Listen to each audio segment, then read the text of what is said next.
kulembeddwamu okuliza olukiiko lwa Buganda amala byonna atuuse engalo ezisaanidde amala byonna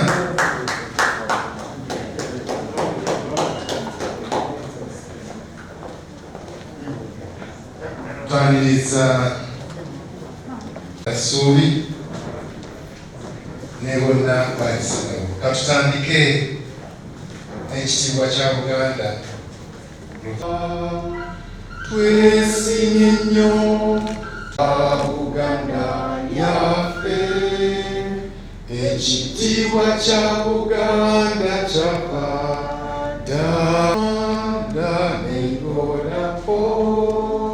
We will have future in thy hand. Always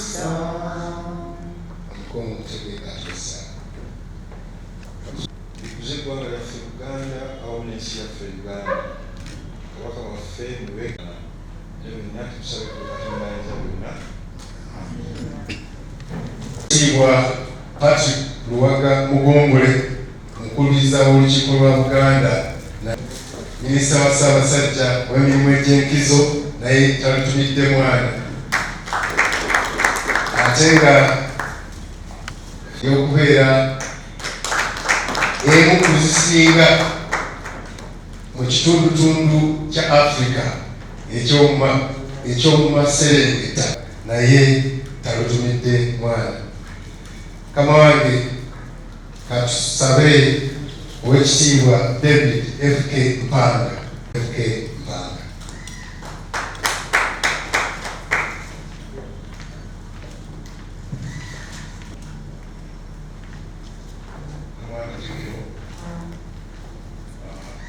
Kyali tekyawandiikibwa mu byafaayo ebibirawo abakyoli.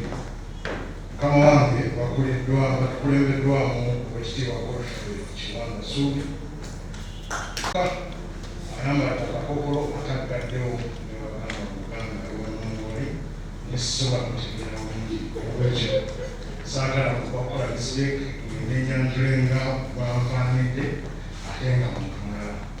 Nja kusaba Mukama wange akulembedde abagenzi n'ebigambo ebyo bitono abakumusako okuyita omukulu Oweekitiibwa Kiwanda Suubi ayanjule banne bazze nabo neza.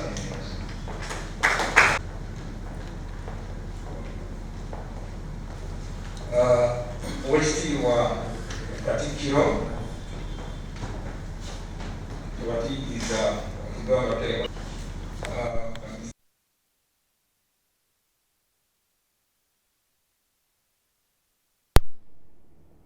nga ekibiina kya NRM. Nzize wano emirundi mingi ssebo Katikkiro ku bugenyi obufaanana bwe buti. Ebiseera ebimu najjanga wano nga nkulembedde ababaka ba paalamenti abava mu Buganda ate era n'obuvunaanyizibwa obw'enjawulo bwe nzize nkola eri obwakabaka. Naye olwaleero nzize mu kiti ekirala nga ssentebe oba omumyuka wa ssentebe owa NRM owa Buganda. Ekyo ekiti kyenjiddemu era abakulu bano bonna benze nabo. Omuntu yenna ayinza okulowooza lwaki, kubanga mubadde mubamanyi mu bintu bingi. Ng'Oweekitiibwa Ruth Nankabirwa Ssentamu, Government Chief Whip, ate nga ssentebe wa NRM ow'Ekiboga.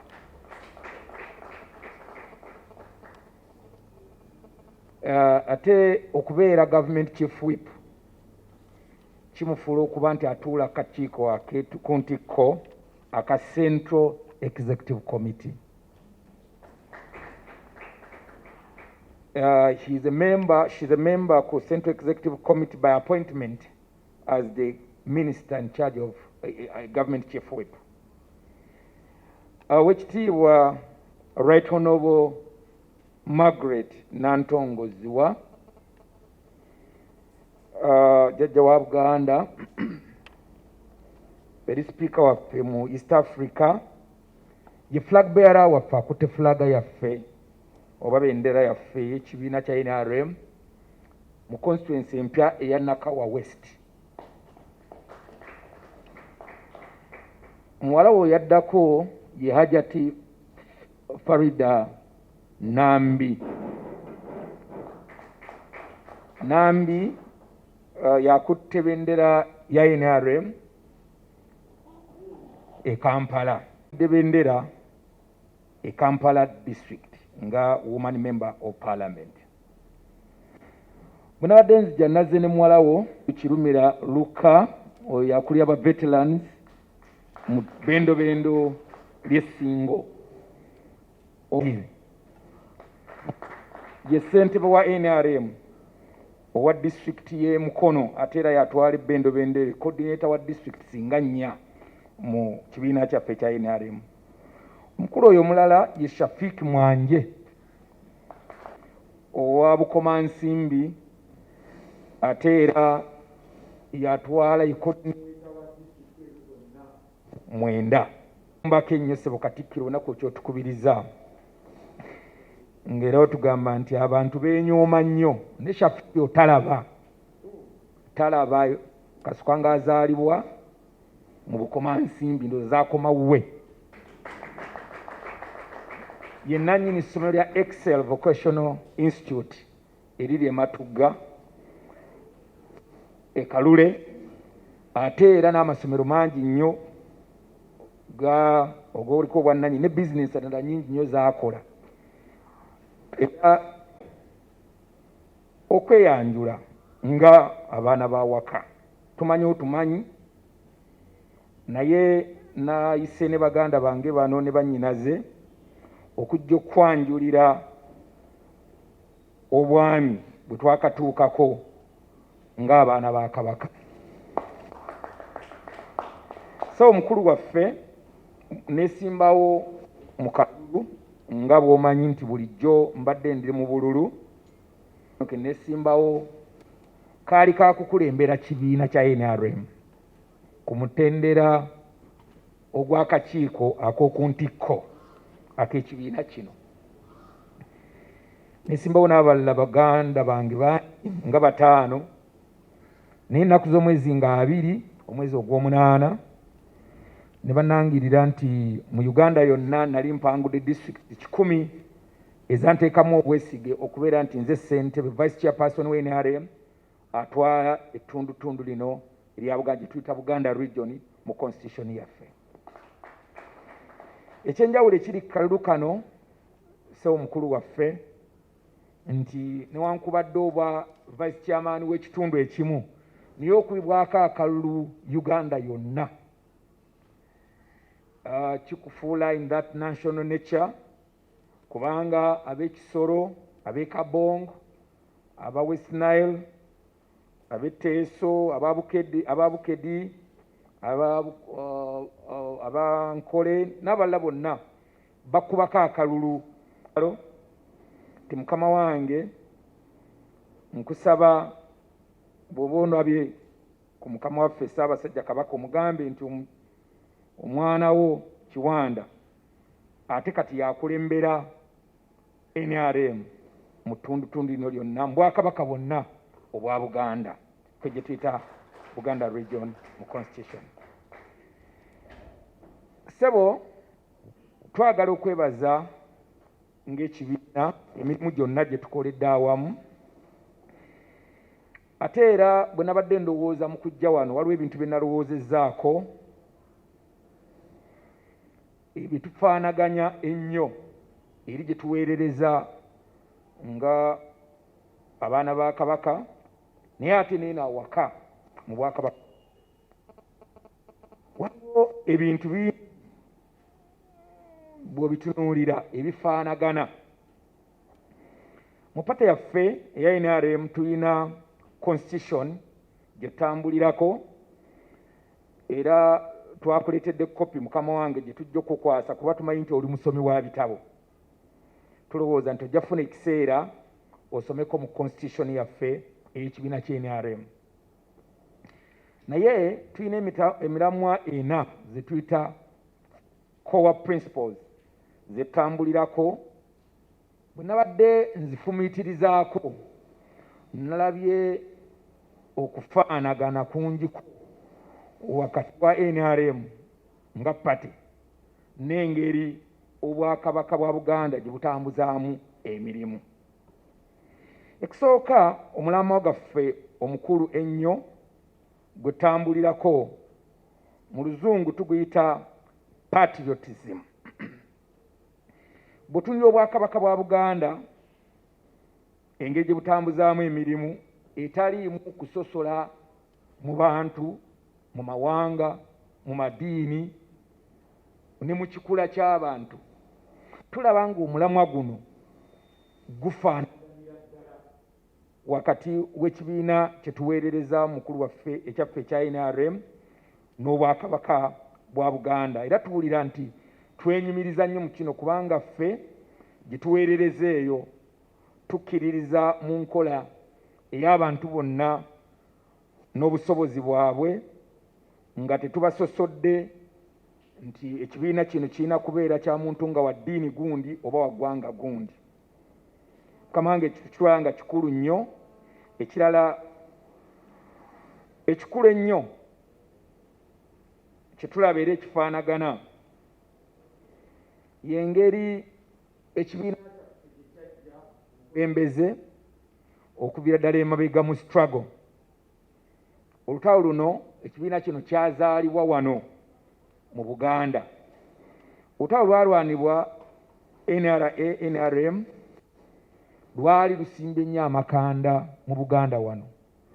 So bwe twogera nti NRM bagizaala mu Buganda, tetulina nsobi yonna gye tuba tukoze, kubanga tulabira ddala nti emirandira gy'ekibiina kino giri wano mu Buganda. So ekyo nakyo kituleetera okuba nti bwe tuba tuweererezaayo, tuweerereza mu kintu kye tumanya nti kyaffe, ffe tukizadde, ate tetuli beebolereze mu kibiina kino. Mukama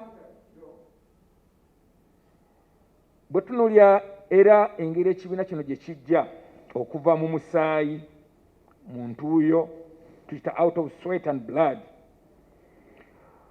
nabadde nkirowoozaako ne ndowooza ku kitundu kyaffe ekyokusatu oba ekyokuna eky'oluyimba lwaffe kiga nti abazira ennyo abaatusooka balwana nnyo mu ntalo ne balyagala nnyo eggwanga lyaffe. Nga mukama wange olaba nti ekitundu ekyo oba okiyimba olaba history Buganda gye yava, nti okuwangula obwakabaka buno tekwali kwa kumukeeka, waaliwo okulwana, waaliwo okuyiwa omusaayi oba oli awo, ate waalimu n'omukwano. Ekibiina kino obulombolombo buno bwonna tubukwasaganyiza ddala bulungi. Bw'otunulira history w'ekibiina kya NRM ne history y'obwakabaka olaba nti okujja kwaffe era n'okuweerezebwa kwaffe nti tuwulira nga tweyagalayo kuba gye tuva eno era kyekyo tutendekebwa. NRM mukama wange tutambulira ku musingi omulala gwe tuyita Pan-Africanism. Omusingi guno ogukkiririza mu mawanga gaffe aga Africa okuba nti gali mu mirembe. Ebigambo bingi bye boogera oluusi bwe tuba tetuliiwo ne ku mpewo, bwe bawulira nga eggye lya UPDF newankubadde eggye lino lya ggwanga lyonna, naye olw'okuba nti ekibiina kino kye kiri mu buyinza era principles zaffe oba core principles zaffe tuzitambulyako engeri gye tutambuzaamu eggwanga. Omulamwa guno ogwa Pan-Africanism gwe mulamwa gwe tukkiririzaamu nti omwana w'omuddugavu alina okuba mu mirembe mu mawanga gonna agatwetoolodde naddala amawanga ga Africa.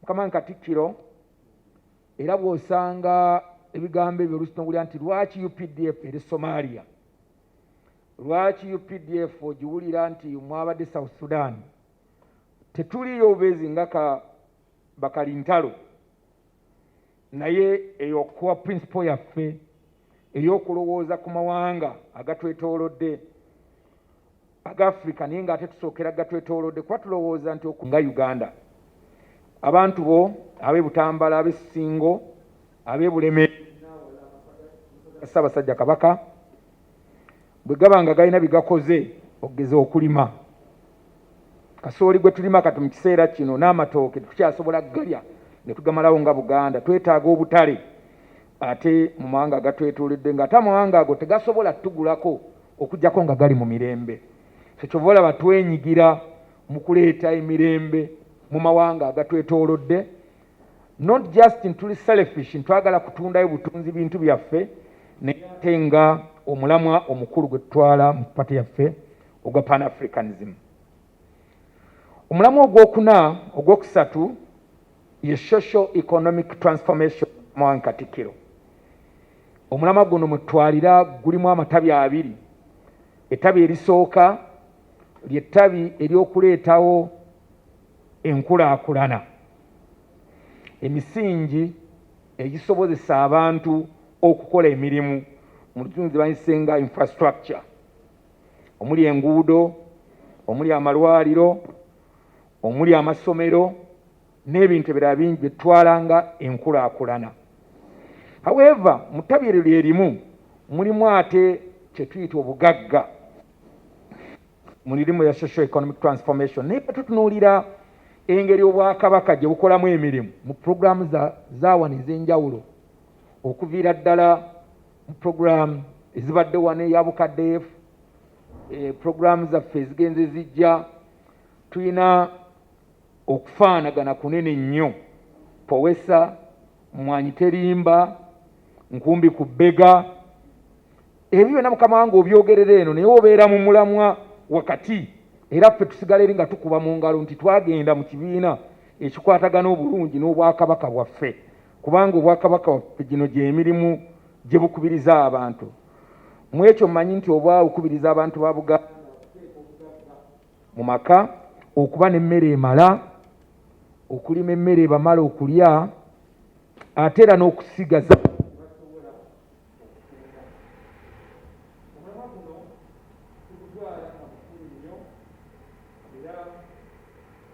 twagala okwebaza nti ate na wano mu bwakabaka bwaffe gutwalibwa nnyo ku mwanjo okusinziira ku puroguramu ezigenda mu maaso. Ekisembayo Mukama wange yakye tuza okwanjulira kwetambulira gwe mulamwa gwa demokrasiya ogwa demokrasi.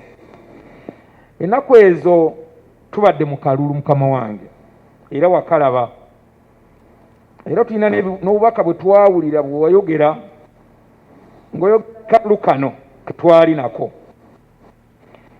naye nga loyo omutendeke Mukama wange mukulu waffe mu baloyo yamutera nnyo okutugamba nti bwe muba mutunuulira ensonga n'abalamuzi mutunuulira nnyo intention oba ekigendererwa ekyabadde mu kukola kyewakoze.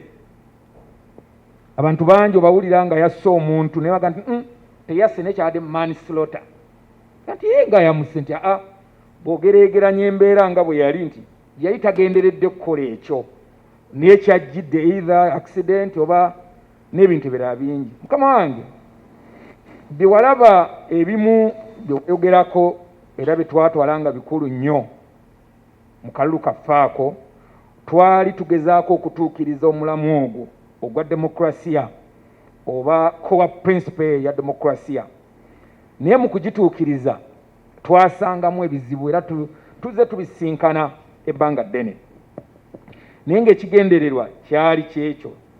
Tulina ebizibu nga 3 oba nga 4 ebyatuusa awo. Ekisooka tetwakola lukalala lwaffe mu kiseera twanyigirizibwamu ekirwadde kino ekya covid ne tuggalawo ofiisi zonna. Olukalala lwaffe olukangago olwo luliko amannya ag'abantu abagenda okulonda gye tuyita voters register ne tutagirongoosa bulungi. Ako obuzibu abantu bangi ne beenyigira mu kulonda kwaffe newankubadde abamu tebaali ba kibiina ate n'abamu okuba nti osanga nti yasobola n'okulonda omulundi ogusukka ogumu kubanga waliwo waasanze omuwaati waliwo oluusi engoberera y'amateeka etaatambula bulungi, guidelines ezaali zifulumiziddwa, osobola oli awo bakandidates baffe abamu ne bakozesa omuwaato ogwo okubaako engeri gye basobola okutawaanyaamu byokulonda byaffe, oba oli awo babe nga biwunzikira ku sayidi ya candidate omu. Ekyekizibu kye tulabye kyekizibu nti oluusi tusanga nga ffe bakulembeze ba pate at the same time ng'ate gwe oteekateeka. Bwe mbeera nga ndi Kiwanda bw'otasanga abantu nga yakuzibwa bulungi, omusanga nga ssentebe wa NRM ate nga bateekateeka okulonda akamyufu aka NRM mu disitulikiti eyo ng'ate naye candidate. Bwe bateyeegenderezza nnyo nga teyakuzibwa bulungi ng'abamu ku baana abakuzibwa wano mu Buganda, ojja kusanga nti ayagala okukozesa ekifo ekyo oluusi ate okwagala okutabula n'okuba nti nno ebiva mu kulonda byewunzikidde ku ye, okuba nti obwo tugenze tubulaba. Naye njagala okwanjulira nti mu Buganda newankubadde ebirumira bino byali mu kibiina bitasobola gaana, naye ate mu Buganda tekyali nga bwe kyawulirwa mu bitundu ebirala. Era ndowooza wano mu disitulikiti ndowooza eri emu ng'eya Ssembabule n'obulumiro obutonotono bwe nalabako mu disitulikiti emu, ndowooza emukono eyo bwe twali tulonda ssentebe wa disitulikiti. Naye disitulikiti ezisigadde Kiboga, Mityana ne disitulikiti ezisinga eza Buganda twatambula bulungi. Naye twagala okusuubiza nti ng'abakulembeze tujja kwongera okulongoosa. Omulundi oguddako ebirumira bino biwalabye tojja kuddamu kubirabako. Twagala okweyamanga abantu ate abaana ba Kabaka. Mukama wange Katikkiro olw'okukkiriza ne tujja gy'oli ate ng'abaana ba wano, naye n'okukkiriza nti tuwulira bulungi nnyo. Twagala kwebaza Ssaabasajja Kabaka nti awaka wano e Bulange embeera eriwo etukkiriza ffenna okwegazaanyiza awaka mu kkala zonna ze tulimu. Ssaabasajja Kabaka twagala kwebaza nga tuyita mu Katikkiro mukulu waffe wano. Twagala okukwebaza olw'embeera eri e Mengo nti tujja ne twegazaanya ate n'abakalenda n'olwo ne bajja oli awo bwaba nga baagadde okujja wano. Naye ffe twagala kwebazanga National Resistance Movement olw'embeera n'essanyu lye tuwulira nti bwe tuze wano oluusi tetwagala nakudda, twagala kugira ddala wano kubanga tuli waka. Mukama wange obubaka buno mikwano gyaffe mingi egyandigadde okuba naffe. Enkola gye tulimu yatoosemberera, yabutakuŋŋaana bangi. Twazze okukiikirira ekibiina kyonna, naddala baganda baffe abava mu Buganda yonna okujja okubakiikirira nga tuli ku mukolo guno. Ebigambo ebyo Mukama wange ebimu tubifunzizza mu bitabo bino. Twakuleeteddeyo ebitabo byaffe biringa 3 oba 4 birina mujja bisanga fayiro eno. Mulimu constitution yaffe, mulimu twafunzizza emirimu gye tukoze twayita the milestones in a flash, a handbook of the NRM achievements. Twayifunzizza wano era mu kiseera ekitali kyawala tujja kwetera ne manifesto yaffe.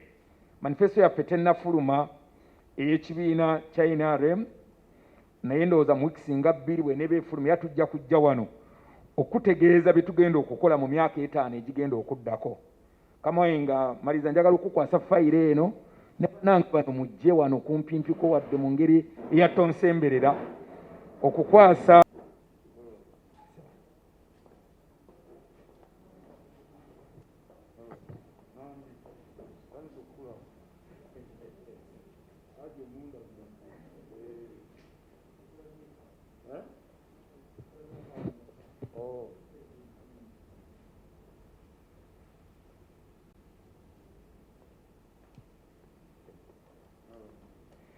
tweyanziza nnyo mukulu waffe, tweyanziga.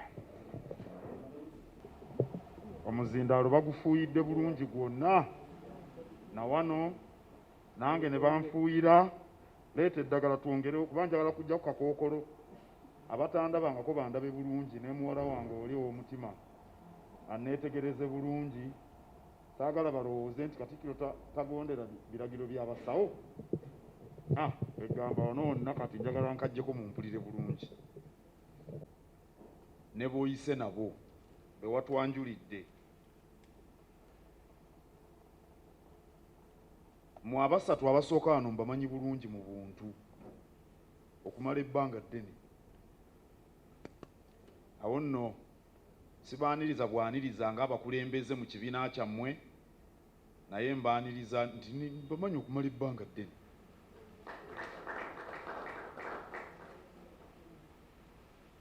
oli mulindwa n'abakojjange kuba ndooza wangabi naye mumanyi nnyo mu byemizannyo mufufa abalala nabo nsanyusa okubalaba naye mukulu ono ye Shafiiki gw'ogambye ow'Ebukomansimbi omusajja ateekubagiza ssebo wekitiibwa sipiika baminisita nammwe mwebale kubeerawo kituufu buno butaka bwaffe ffenna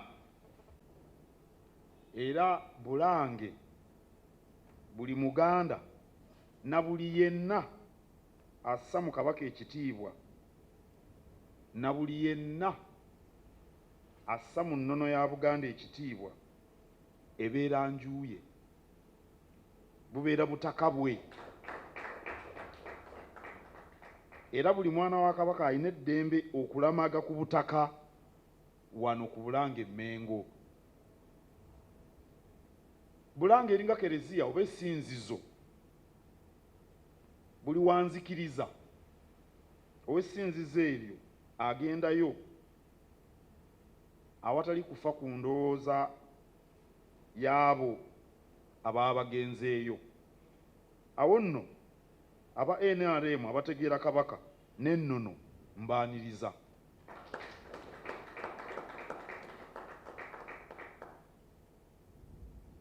Kampite mummwe baminisita abali wano ababiri okwebaza Pulezidenti ne kabineti ye okutukwasa Rolls Royce Ssekabaka Muteesa II gye yatambulirangamu nga Pulezidenti wa Uganda. Nebaza Minisita Tom Butime ne Minisita Godfrey Kiwanda Subi gwe tuli naye wano abaagitukwasizza. Emmotoka eyo twagala tugizeewo nga bwe yali era nsuubira nti gavumenti tereme kutukwasizaako anti gavumenti yebadde naye ebbanga lino lyonna era nze mmanyi nti gavumenti yagisokoolamu amaaso n'egijjako n'amagulu. Kakati etukwasa ddala ekintu ekirungi eky'ekitiibwa kijja kuba kirungi naye Pulezidenti muŋŋambire nitusiimye nnyo namuwandiikidde n'ebbaluwa ne kabineti okutuddiza Rolls Royce eyo naye kyokka kino tekitukugira kubanja Rolls Royce endala 3 ne Bentley ezabbibwa oluvannyuma lw'akavuvuŋŋano ka 667. Bentley eri South Africa gyeri, Rolls Royce 3 endala tetumanyi gye ziri. Era olw'okuba kati gwe minisita w'ebyobulambuzi kinaaba kirungi ne tukwatagana tusooke tulondoole gye tumanyi e South Africa. Bentley eyo yali ya Namasole Saara Nalule nyina wa Kabaka Mutebi ne Kabaka yagitambulirangamu nga maama wa muvuga gyeri. Maama wa Kabaka tagitundangako ate omwana we yali ku Namulondo. Awo nno bw'oli minisita w'obulambuzi ndooza kikugenderako butereevu ky'ensonga ky'emmotoka eyo.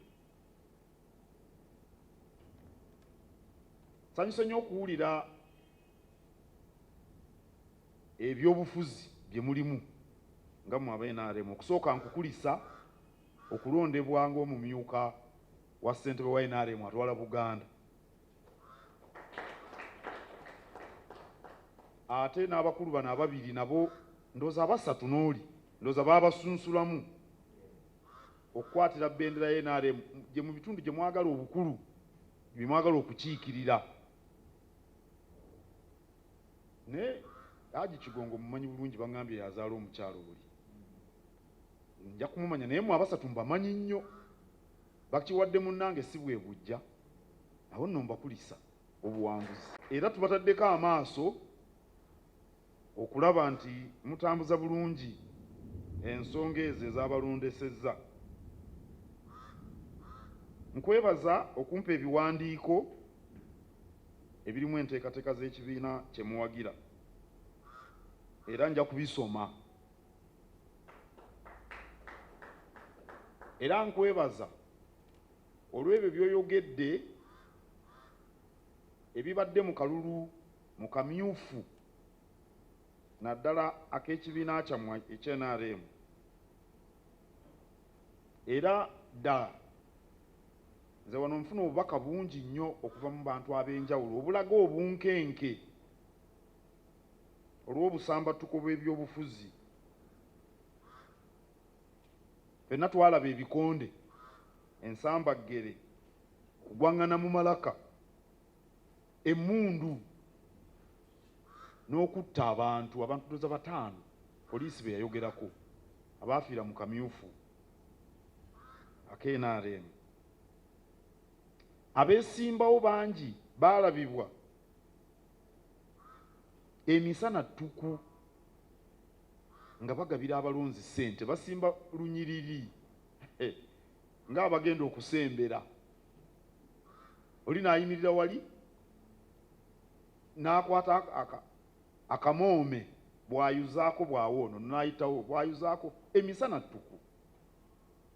Munywe ku tuzzi amazzi gano Kabaka yabawadde temulaba olwendo. Tuzzi twaffe twa Buganda munywe ku tuzzi. Kale Uganda yeetaaga ebyobufuzi eby'emirembe. Abantu beerondere abakulembeze be beesiimidde. Olw'okuba NRM kye kibiina ekiri mu buyinza, mulina obuvunaanyizibwa eri abawagizi bammwe n'eri bannayuganda okulaba ng'okulonda mu kamyufu n'okulonda okwa Uganda yonna nga kuba kwa mirembe, kubanga ekibiina ky'NRM kye kiri mu buyinza. Omuduumizi w'oku ntikko wa NRM yaduumira amagye, yaduumira poliisi n'ebitongole ebirala eby'ebyokwerinda. Omuduumizi w'oku ntikko yalonda akakiiko k'ebyokulonda ye pulezidenti wa kibiina kyammwe. N'olwekyo obuvunaanyizibwa buno bwammwe okusinga omuntu omulala yenna.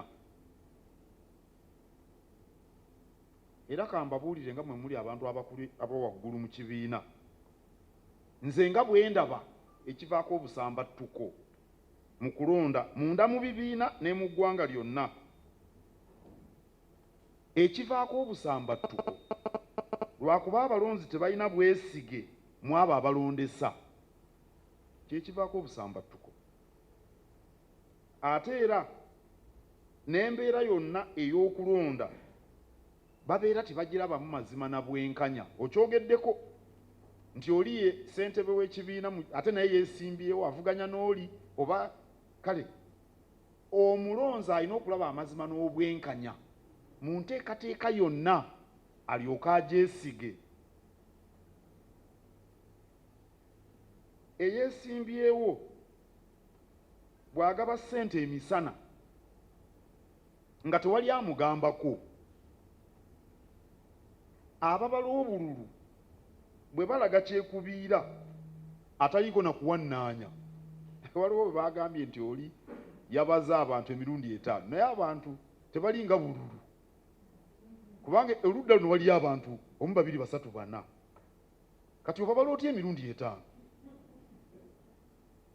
Singa kalulu, kubanga akalulu kaba kapapula oyinza okuga nti oba naye bantu 1, 2, 3, 4 obabala otya emirundi 5 okufuna eyawangudde. Eyeesimbyewo bw'agaba ssente mu lwatu alondesa bw'aba n'ekyekubira alabwa n'omwana ayonka. ab'ebibiina abavuganya bwe bagaanibwa okukuba enkuŋŋaana oba okwogerera ku zi rediyo ne TV, ebiva mu kulonda abalonzi baba balina okubiwakanya, era ekivaamu yedduka na kuyiwa musaayi. Awo we wali ekinyusi bwe tuba twagala okutereeza ensonga zino. Era nze ne bannange tulowooza nti ekyobugagga NRM kyesaana okulekera Uganda kwe kulaba nti okulonda mu bibiina munda okutandikira ddala mu NRM ne mu kulonda okwa Uganda yonna kubeera kwa mirembe, kwa mazima, kwa bwenkanya. Sirowooza nti NRM erina ekyobugagga kyeyinza okulekera Uganda okusukka ekyo. Ebirala byonna bisobola okubeerawo, naye okulonda nga kwa mirembe, kwa mazima, kwa bwenkanya kyekyobugagga NRM kyeyinza okulekera Uganda. Era mwababadde mu kulonda emirembe, amazima n'obwenkanya bwe mbyogera mubitegeera, kubanga nalaba mukyala wange ono mukyala wange ab'Embogo be bakyala bange ng'ali Kiboga eyo atawaana bamuzze eno bamuzze eri, simanyi oba amazima n'obwenkanya yali abiraba, n'abalala bakiyiseemu. Obwo buvunaanyizibwa bwa NRM kubanga yeri mu buyinza. Obuvunaanyizibwa obwo tebukoma mu NRM yokka, bugenda mu Uganda yonna. Ate ekwata omwami tereka muganzi. Ekibiina kiri mu buyinza bwe kinaakola ebintu mu mirembe, mu mazima ne mu bwenkanya, n'ebibiina ebirala birina okugoberera. Ensonga eyo nkulu nnyo. Sanyuse nnyo bwe mpulidde nga Honorable Kiwanda ayogera ku nsonga za Buganda Ssemasonga 5 ayagadde ozifaananya ku mpagi kibiina kye kwe kiyimiridde. Ziri 5: okukuuma, okutaasa n'okunyweza Namulondo ye mpagi esooka.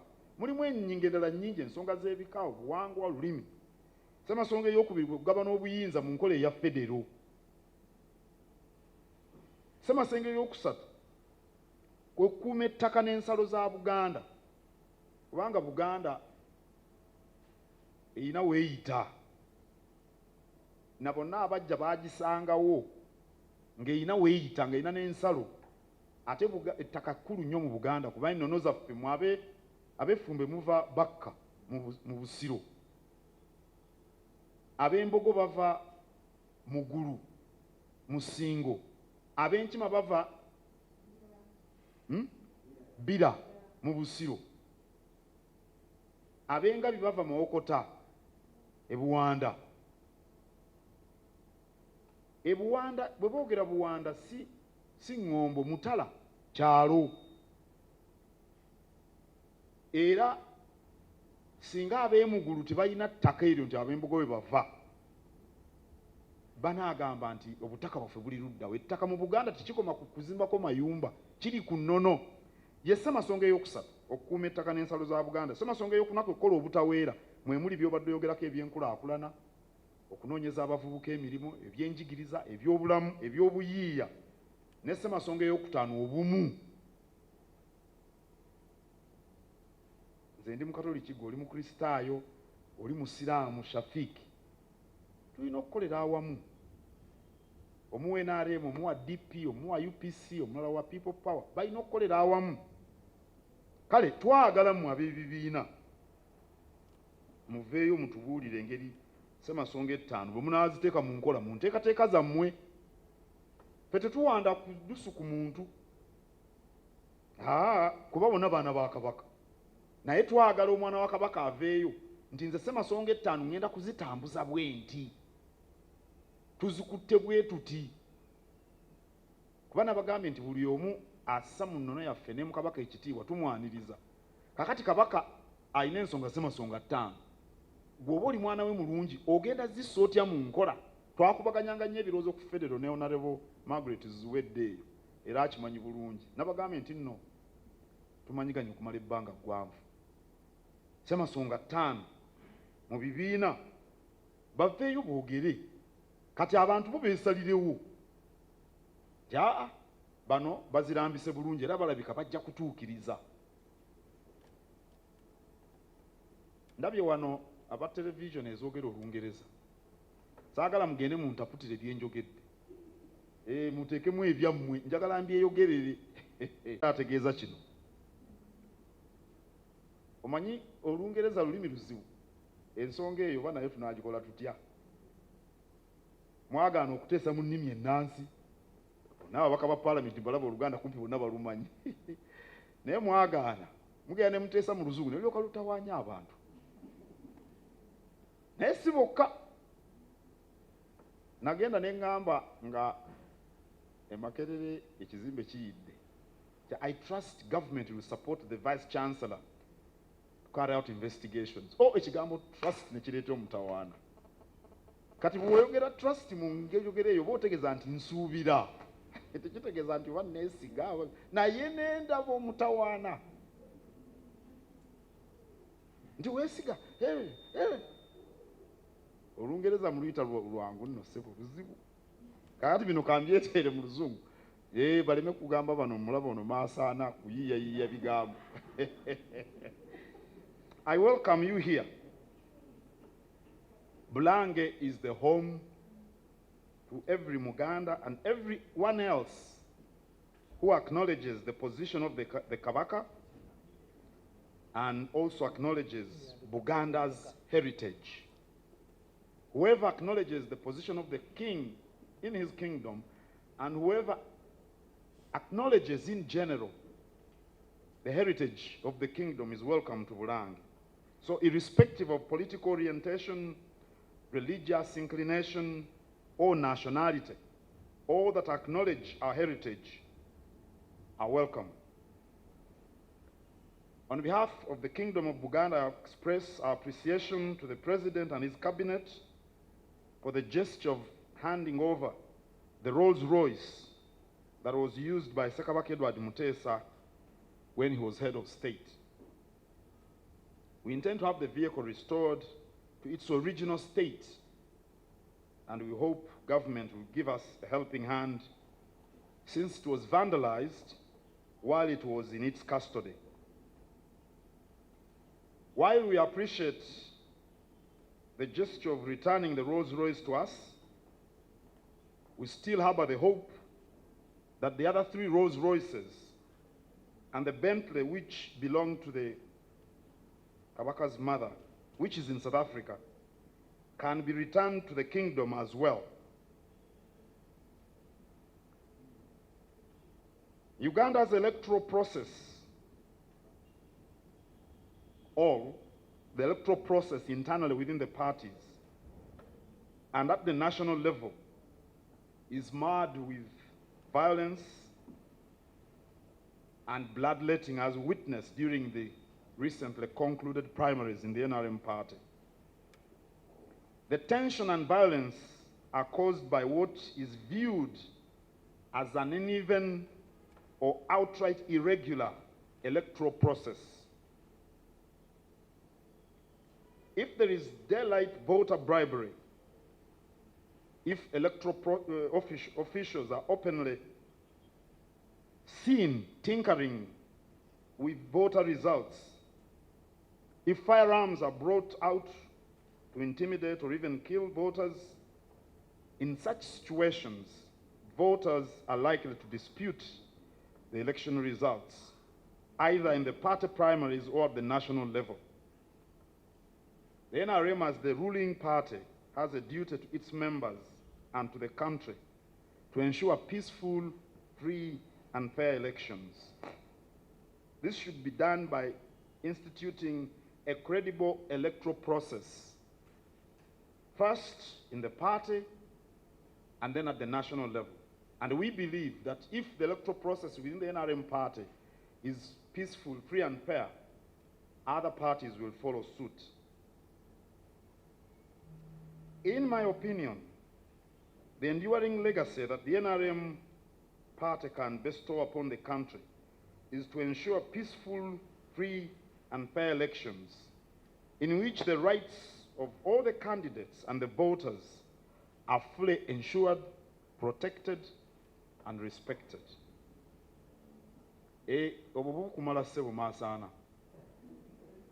kubanga era ne bwe muba musoma amawulire era buba butini bwe buti ate nno oluusi abantu biba bikyabawoomera mwe ne muvaawo ne mugenda mubitawoomera bantu ne mutusobera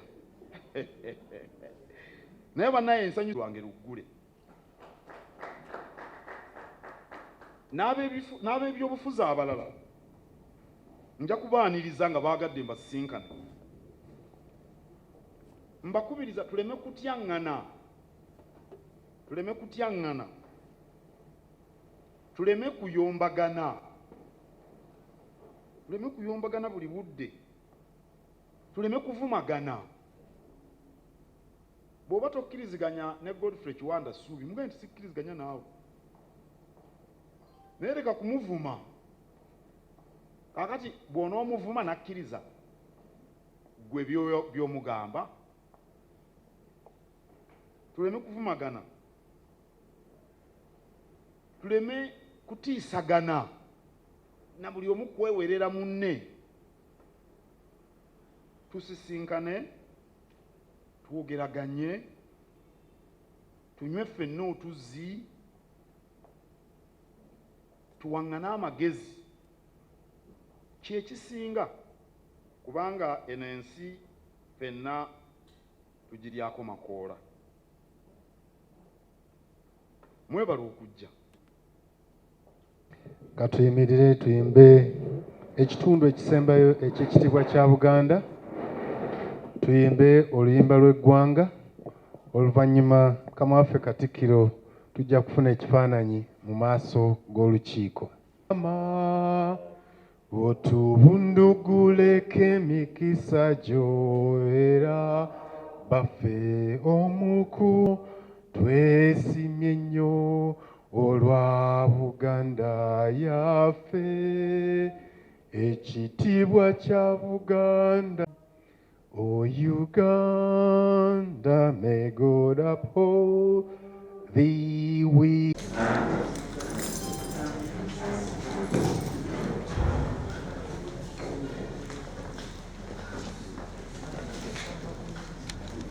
I came here as an NRM party, and I came here because I belong here anyway.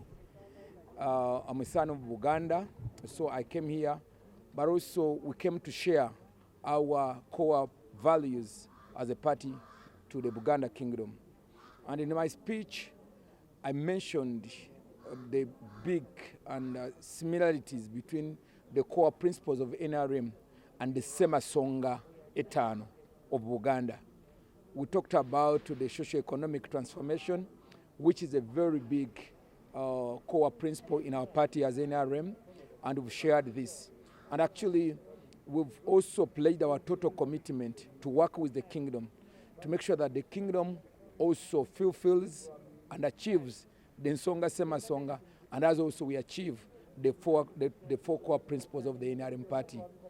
But of course, important of all, also wanted also to tell the kingdom that actually, as NRM, we love our kingdom, and Buganda, we are part of this. We are part of this kingdom, much as we are in the yellow color, and we know that the yellow color and the NRM has done greatly to this kingdom. So, wanted to appreciate this, and we are very grateful that the Katikkiro was able to welcome us, and everything that we shared, even that we shared off camera, and even those that we've shared on camera. So we are very grateful as the NRM party. You acknowledge some of the guys that were in the NRM primaries. Yeah, we acknowledge that during our NRM primaries, we had issues that actually were caused, one caused by our organization, and others that were caused by individuals. And we've also pledged before the Katikkiro and the kingdom that such incidences will not happen again. But I also said that most of these happened outside the Buganda region, and we pledge that in much as some of them happened outside the Buganda region, but we take responsibility as a party to make sure that we clean, because it's very, very, very important that we do credible internal elections, because that helps us also as a party to produce credible candidates that can be able to compete with the rest of the parties. It's in our advantage that we always organize credible elections within the party itself. Katikkiro puts to you that First of all, yes, we are part in government, but there's also a difference between us as a party and government, because as government, the funding that we give to Electoral Commission, the Electoral Commission can really organize a free and fair election. Of course, as I was saying, even the few issues that actually happened in our elections, they were not intended. Some of them they were logistical, where probably we could not fund fully, like electronic register that we have today, like a national register. Now it's electronic, which we cannot do as a party. It's very expensive.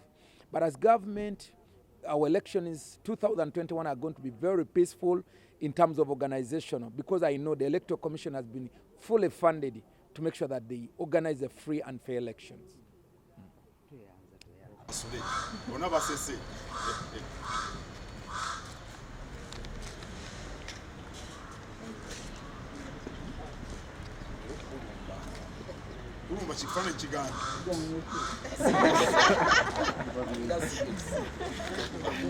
Kamera ya mulembe mutebye analogo mulembe kwa betri kamanyezi zabanga analog